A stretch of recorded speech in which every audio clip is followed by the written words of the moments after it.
नमस्कार, स्वागत है आपका। आप देख रहे हैं हमारी खास पेशकश लीगल हेल्पलाइन और मैं हूं आपके साथ अनंत। इस देश का लोकतंत्र इस देश की खूबसूरती का एक अभिन्न अंग है, जहां जनता के लिए, जनता द्वारा शासन के एक सूत्र पर चलते हुए हर एक नागरिक को समानता के साथ स्वेच्छा से जीने का अधिकार दिया जाता है। लोकतंत्र की आत्मा संविधान को कहा जाना गलत नहीं होगा और इसी संविधान का प्रियम्बल यानी संविधान की प्रस्तावना भी समाज के हर व्यक्ति के लिए समता और न्याय की बात करता है। कानून हर समस्या की सही प्रारूप में समाधान के लिए मौजूद है, लेकिन सही जानकारी ना होने या कानूनी पेचीदगियों के चलते समाज का एक हिस्सा सही समय पर न्याय हासिल करने में असमर्थ महसूस करता है। और इसी अंतर को खत्म करने के लिए इंडिया लीगल रिसर्च फाउंडेशन के इनिशिएटिव लीगल हेल्पलाइन में हम यहाँ मौजूद हैं, आपकी हर कानूनी समस्या में आपकी सहायता के लिए। और आज जिस विषय पर आपके सामने बात हम करने जा रहे हैं वो है महिलाओं के प्रति क्रुएल्टी का मुद्दा। इस मुद्दे पर महिलाओं के क्या अधिकार हैं, कैसे अपने अधिकारों का प्रयोग कर सकती हैं, इन तमाम चीजों को लेकर आज आपके सामने मौजूद हैं। कानूनी सहायता के लिए आप हमें कॉल कर सकते हैं। स्क्रीन पर नंबर आपके लगातार फ्लैश हैं। इन नंबर पर फोन करके आप सीधे हम तक जुड़ सकते हैं और बेहतर कानूनी सहायता आप हमसे इस बारे में प्राप्त कर सकते हैं।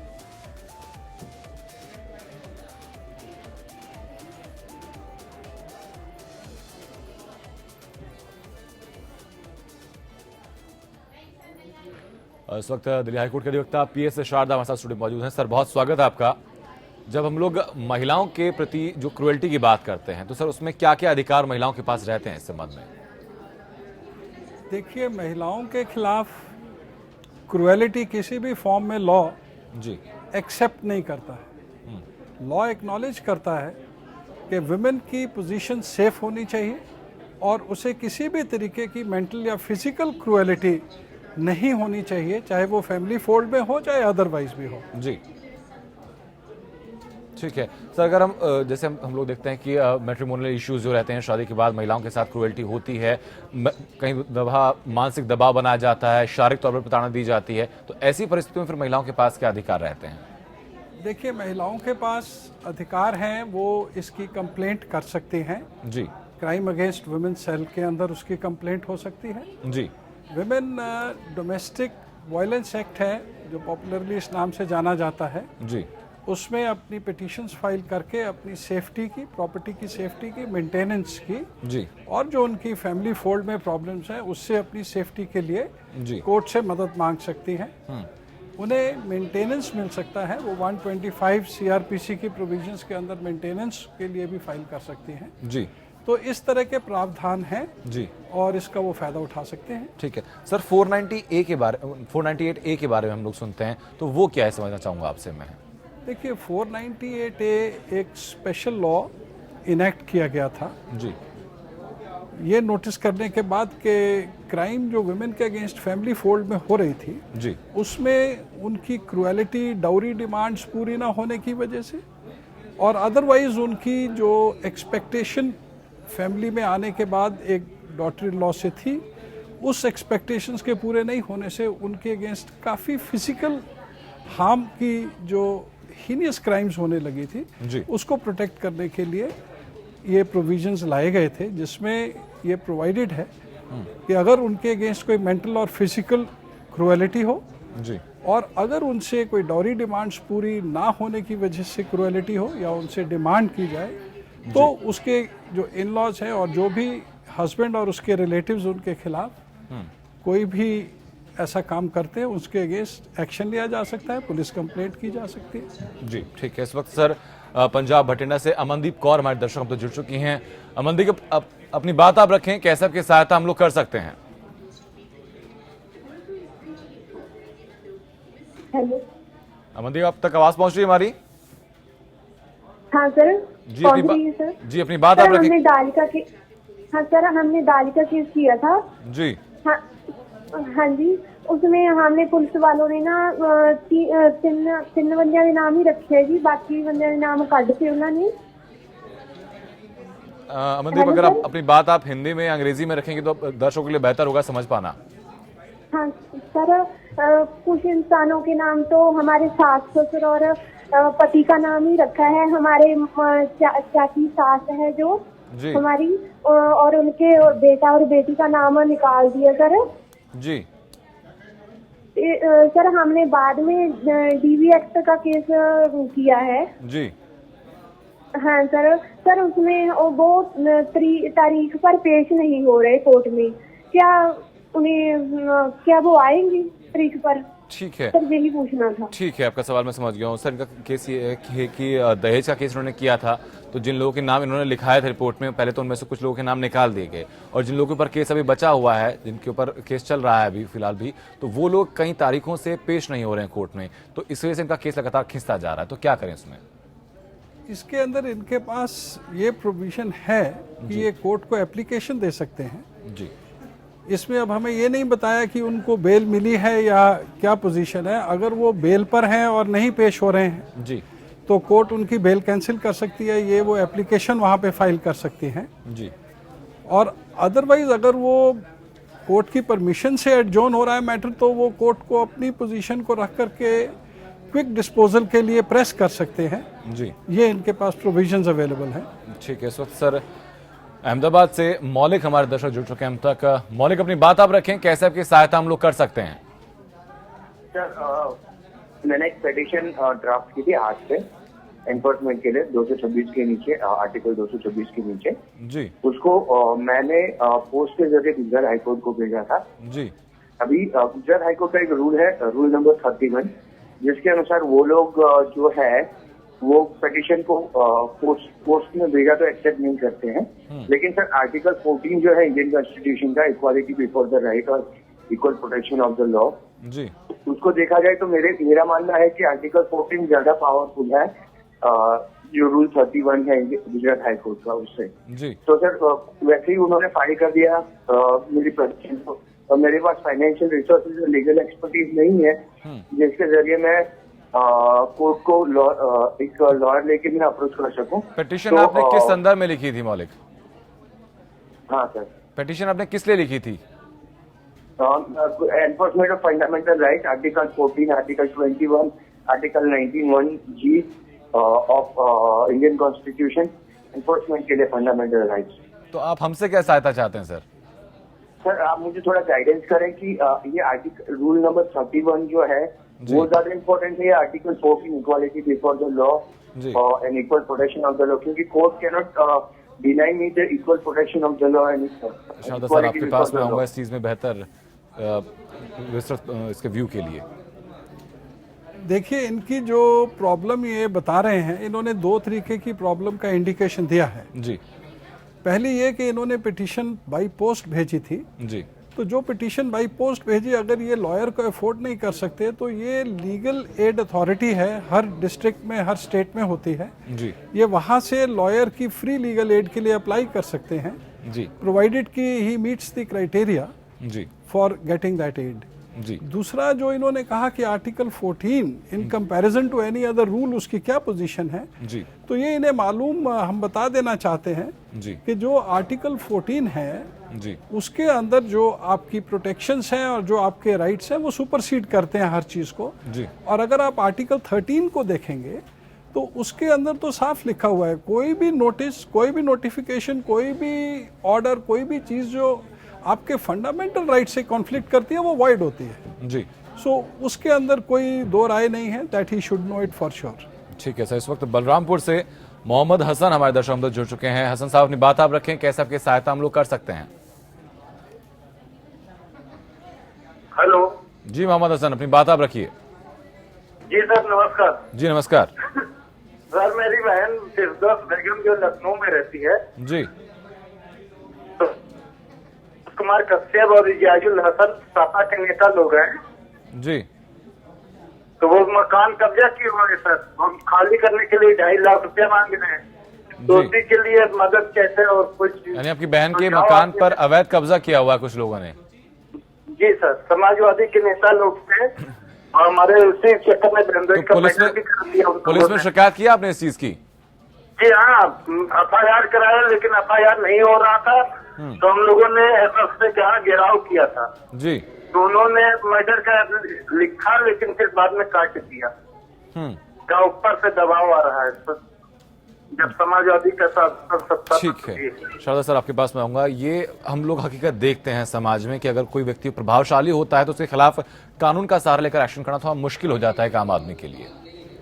ये मुश्किल ही नहीं हो जाता है, बहुत ज्यादा मुश्किल कर दिया जाता है। जी कानून में ऐसा कोई प्रावधान नहीं है जी कि कोई आदमी बड़ा है, ताकतवर है, तो वो किसी की अपनी जस्टिस की क्वेस्ट को फेल कर सके। जी लेकिन डेफिनेटली एक कॉन्स्पिरेसी ऑफ पावरफुल है जी जिसमें वो लोग एक आम आदमी की जस्टिस की क्वेस्ट को खराब कर देते हैं। इसके अंदर इनके पास दो प्रावधान हैं। देखिए, सिविल लॉ में अनफॉर्चुनेटली क्योंकि ये कह रहे हैं कब्जा दूसरे के पास है, चाहे नाजायज कब्जा है, जी वो कब्जा उसके पास है, उसको लेने के लिए इन्हें अपना एक सिविल सूट फाइल करना पड़ेगा। जी लेकिन उससे ज्यादा अगर इनकी अपनी टाइटल है और उनके घर के अंदर कोई आदमी इनकी मर्जी के बिना घुस गया है, जी तो उसका क्रिमिनल ट्रेसपास का केस बनता है। जी उसका इन्हें एफआईआर होना जी। चाहिए। अगर इनकी एफआईआर कोई एसएचओ या कोई पुलिस स्टेशन में सिफारिश करके नहीं होने दे रहा है, जी तो वहां पे ये 156(3) एक प्रोविजन है, उसके अंदर अपनी पिटीशन फाइल कर सकते हैं और कोर्ट उसके अंदर जांच करेगा। जी और ये प्रावधान इफेक्टिव साबित होता है। जी इस चीज की इनको रिकोर्स लेनी चाहिए। जी। और अगर इनके खिलाफ कोई झूठे केस बनाता है तो वाकई में अब कोई और चारा नहीं है, आपको इकट्ठे होकर धरना देनी पड़ेगी। ठीक है, उम्मीद करता हूं कि मोहम्मद हसन कि आपको बेहतर सहायता मिली है और ये प्रोसेस फॉलो करने के दौरान अगर आपको कोई और दिक्कत सामने आती है तो वापस आप हमसे जुड़कर बेहतर सहायता प्राप्त कर सकते हैं। बहुत बहुत शुक्रिया आपका हमसे जुड़ने के लिए। सर, जो महिलाओं के संरक्षण की लगातार बात कर रहे हैं, तो अगर किसी महिला को कभी मेंटल या फिजिकल हैरेस किया जाता है तो पहला कदम उसका क्या होना चाहिए? वो शिकायत कहाँ करे, कैसे करे, खुद को संरक्षित कैसे करे? देखिए, जब हम बात करते हैं फैमिली की, फैमिली में ये जितनी भी प्रॉब्लम्स महिलाओं को आ रही हैं उसके अंदर एक ये विचारधारा और एक सोशल इशू को इकट्ठा करके सोचना चाहिए। जी देखिए, एक फैमिली होती है, फैमिली में जितना एक औरत का हक है और जितनी एक औरत का फर्ज है उतना ही आदमी के फर्ज भी है और हक भी है। एक फैमिली जिस वक्त बनती है तो खूब सारी फैमिली मिलकर के एक समाज का निर्माण होता है। जी अगर हमारे समाज में फैमिली यूनिट्स में नारी का सम्मान नहीं होगा जी या पुरुष अपने आप को उसका हिस्सा नहीं समझेगा जी तो हमारे समाज में फैमिलीज की यूनिट्स अफेक्ट होंगी। जी अब अगर एक नारी का इस चीज में, किसी महिला का अगर हक का हनन हो रहा है तो उसके पास सबसे पहला प्रावधान ये सोचने का है कि वो इस चीज की कंप्लेंट पहले अपने फैमिली फोल्ड में, अपने सपोर्ट ग्रुप्स में कर सकती है। जी क्योंकि एक बार अगर वो अपने क्रिमिनल रिकोर्स को अडॉप्ट कर लेती है जी। तो यूजुअली ऐसा देखने में आया है कि फिर उसके बाद कन्फ्रंटेशन ऐसी हो जाती है कि फैमिली अफेक्ट हो जाती है। जी इस चीज के लिए अगर स्थिति ऐसी आ गई है कि एक महिला को अपनी सेफ्टी का ही क्वेश्चन अराइज हो गया है तो वो इसकी कंप्लेंट पुलिस में कर सकती है। जी क्राइम अगेंस्ट वुमेन सेल में अपनी कंप्लेंट दे सकती हैं। वो 100 नंबर पर फोन करके पुलिस को अपने पास बुला सकती हैं अपनी सुरक्षा के लिए। वो डोमेस्टिक वायलेंस एक्ट में अपनी पिटीशन को मजिस्ट्रेट के पास रख सकती हैं। जी एक दिल्ली हाई कोर्ट में बहुत अच्छा एक स्कीम चला है जी जिसको मीडिएशन के तौर पे प्री लिटिगेशन मीडिएशन का नाम दिया गया है। जी उसमें क्या होता है कि अगर आप वहाँ पे कोई पिटीशन दाखिल करते हैं तो उसमें वही मीडिएशन सेल जो दूसरी पार्टी है उसको नोटिस देती है और वहाँ पर कोर्ट अपॉइंटेड मीडिएटर्स होते हैं जो उन दोनों पार्टियों को बिठा के उनकी प्री लिटिगेशन की सेटलमेंट करवाने की उनकी मदद करते हैं। जी इससे क्या होता है कि मेजॉरिटी ऑफ केसेस में जो आपस में थोड़ी दिक्कत आ रही होती है वो सॉर्ट आउट हो जाती है। क्रिमिनल लॉ इन्वोक नहीं होता है और दोनों पार्टियों के स्टैंड इंडिपेंडेंट रहते हैं, वो एक दूसरे के खिलाफ इस्तेमाल भी नहीं किए जा सकते। जी तो ये वाला एक फोल्ड महिलाओं को कोशिश जरूर करनी चाहिए। हाँ और इसके अलावा अगर उनकी फिजिकल सिक्योरिटी और मेंटल सिक्योरिटी और सेफ्टी का सवाल आता है जी तो उन्हें इमीडिएटली बिना किसी हिचकिचाहट के अपनी सेफ्टी के लिए वो किसी भी पुलिस एजेंसी और एनजीओज का सपोर्ट ले सकती है। इसमें कोई हेजिटेशन या घबराने वाली बात नहीं होनी सर, चाहिए। उसके लिए प्रोसेस क्या होता है? जो प्री लिटिगेशन मीडिएशन सेल की आपने बात की है, इसकी इम्पैक्ट कितना होता है, इस बारे में हम जानेंगे। आपको सीधे ले चलते हैं अक्षरधाम, जहां पर प्रधानमंत्री मोदी अपने ऑस्ट्रेलिया समकक्ष के साथ वहां पर मौजूद हैं।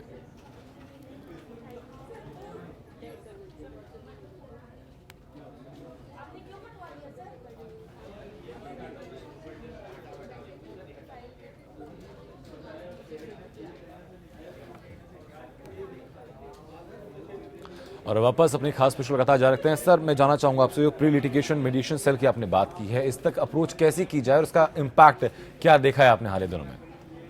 देखिए, मैंने इसके बारे में ये देखा है जी कि एक तो ये बहुत आसान है और महंगा नहीं है। जी इसमें इनिशियली आपको 1,000 रुपए की फीस अपनी उसके साथ लगानी होती है, और अगर आपकी पिटीशन सक्सेसफुल होती है तो 10,000 रुपए ले लिए जाते हैं, अदरवाइज कुछ नहीं लिया जाता। फिर इसके अंदर जो भी आप लिख के देते हैं ये कॉन्फिडेंशियल रहता है। किस सेंस में कॉन्फिडेंशियल रहता है कि इसका इस्तेमाल दूसरी पार्टी आपके खिलाफ नहीं कर सकती, और आप दूसरी पार्टी जो आपको इसका कुछ जवाब देगी वो आप उसके खिलाफ इस्तेमाल नहीं कर सकते। तो ये एक इनफॉर्मल सिस्टम है जो लिटिगेशन से पहले ही आप बैठ करके, जी क्योंकि ये साफ हो जाता है कि क्या क्या केस में होना है, जी और आप अगर उससे पहले आपकी मदद, और ये क्योंकि हाई कोर्ट में होता है, हाई कोर्ट के अपॉइंटेड मीडिएटर्स के थ्रू होता है, तो इसकी एक सैंक्टिटी भी है, ग्रेस भी है और एक्सेप्टेबिलिटी भी है, और ये कारगर साबित होता है। ठीक है सर, लेकिन कई दफ़ा हमने ये भी देखा है कि जो 498A है इसका दुरुपयोग के मामले भी सामने आते हैं, झूठा मुकदमा भी लगाया जाता है। तो ऐसी चीज़ों को कैसे सुधारा जाए, क्योंकि जिसको आरोपी बनाया जाता है अंत में वही प्रताड़ित व्यक्ति साबित होता है अगर झूठा मामला होता है तो? देखिए, ये एक आपने इतना बढ़िया सवाल किया है जी, पर शायद इसका जवाब देने के लिए या इसका जवाब लेने के लिए आपके पास पूरा समय ना हो। जी पर एक बात याद रखिएगा, जी जिस भी समाज में किसी नारी की ये सिचुएशन आ जाए कि उसको घर के बाहर जाके न्याय लेना पड़े, तो बाकी का सारा परिवार मुजरिम हो ही जाता है। जी अगर आपने नारी के लिए क्रिमिनल लॉ की प्रोविजन बना दी है तो क्रिमिनल लॉ बिना सबूत के चलता नहीं है। जी आप मुझे ये बता दीजिए कि कौन सी नारी अपने परिवार से सबूत इकट्ठा करके चलेगी? आजकल तो ऐसे केस सामने आ रहे हैं कि जो पुरुष किसी महिला को तलाक देना चाहते हैं वो शादी में तलाक की चीज सामने लाने से 2 साल पहले से सबूत बनाने शुरू कर देते हैं। जी वो उसकी रिकॉर्डिंग करनी शुरू कर देते हैं और कोर्ट उन रिकॉर्डिंग्स को देख करके सबूत मान लेता है। जी तो ऐसी स्थिति में नारी जाए तो जाए कहाँ? अगर वो कानून में अपनी मदद लेने जाती है तो सबूत उसके सामने फेंक दिया जाता है। जी और फिर अगर उसको कोई रिलीफ मिलती है तो सारे महिला पुरुष जो हैं वो इकट्ठे होकर कहते हैं कि देखो ये तो झूठा केस है, ये क्या बात है?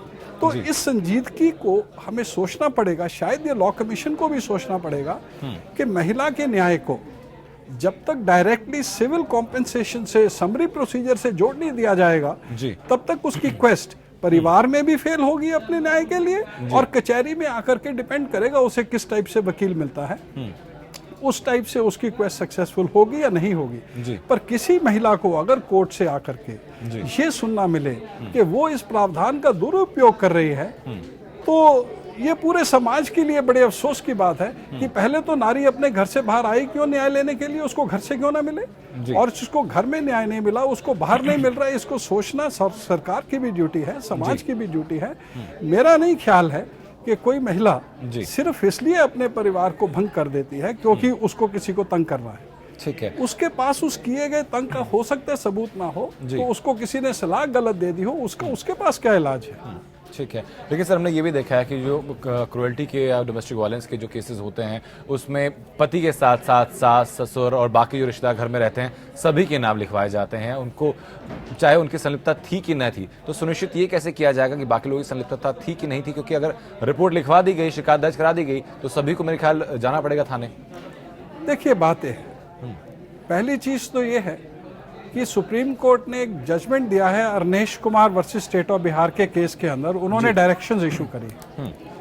उन डायरेक्शंस को, इन्हीं बातों को मद्देनजर रख के दिया गया था कि ऐसा ना हो कि किसी डोमेस्टिक इशू के अंदर या तो झूठ की वजह से बाकी के घर वालों को मुश्किल हो, या सच पूरा साबित ना हो पाने की वजह से महिला को न्याय ना मिल सके। जी, आपको ये सोच के इस चीज को हमारे समाज को देखना चाहिए कि एक परिवार के अंदर सिर्फ महिला और पुरुष नहीं होते हैं, उस परिवार के अंदर माँ बाप भी होते हैं, बहन भाई भी होते हैं। अगर एक संयुक्त परिवार है और वो इकट्ठे रह रहे हैं और उसके अंदर एक महिला अपने आप को कुंठित महसूस कर रही है या उसको एक्चुअल में प्रताड़ना दी गई और उसे किसी ने बचाया नहीं, तो ऐसे हालात के अंदर सबका नाम तो आएगा ही। जी, उनका नाम आना, इसी चीज को कह देना कि उनका नाम आ गया इसलिए गलत है। अरे भाई, अगर घर के अंदर बुजुर्ग है और एक महिला को उसके अंदर तकलीफ हो रही है तो क्या उस बुजुर्ग की ड्यूटी नहीं कि वो उस तकलीफ को रोके? जी। तो जैसे महाभारत में आप देख लिए धृतराष्ट्र अपने दरबार के अंदर बैठे द्रौपदी का चीरहरण होता देखते रहे तो पूरा महाभारत में नष्ट हो गया। जी। इसी तरीके से जिस समाज ने सीता की अग्नि परीक्षा ली वो समाज खत्म हो गया। तो यत्र नार्यस्तु पूजन्ते रमन्ते तत्रे देवता, इस चीज से हटा हुआ समाज जी। अपने परिवार में इस चीज को कभी भी सोच नहीं सकता है कि घर के दूसरे लोगों का नाम क्यों आया। जी। इशू ये है कि अगर उनका नाम आया तो अरनेश कुमार की जजमेंट ने, सुप्रीम कोर्ट ने बहुत क्लियर कर दिया, भाई उनको अरेस्ट मत करिए, अगर उनको अरेस्ट करना है तो डीसीपी से पहले परमिशन ले लीजिए। जी। कोई बुराई नहीं है, बाकी जुर्म करने वाले को तो सजा मिलनी चाहिए। हाँ। इसमें क्या दो राय है। ठीक है सर, बहुत बहुत शुक्रिया सर आपका, हम तो जुड़ने के लिए, बेहतर पर्सपेक्टिव हमारे दर्शकों के सामने रखने के लिए और बेहतर जानकारी उनको देने के लिए। Thank you. Indian legal service foundation की इनिशिएटिव लीगल हेल्पलाइन का एकमात्र उद्देश्य यही है कि समाज के हर वर्ग के हर व्यक्ति के पास समान रूप से न्याय पहुंचे, और न्याय पहुंचने में अगर आपके सामने कहीं कोई भी दिक्कत आती है तो हम आपके साथ यहाँ मौजूद हैं, आपकी हर कानूनी समस्या में आपके लिए बेहतर और निःशुल्क कानूनी सहायता के साथ। नमस्कार।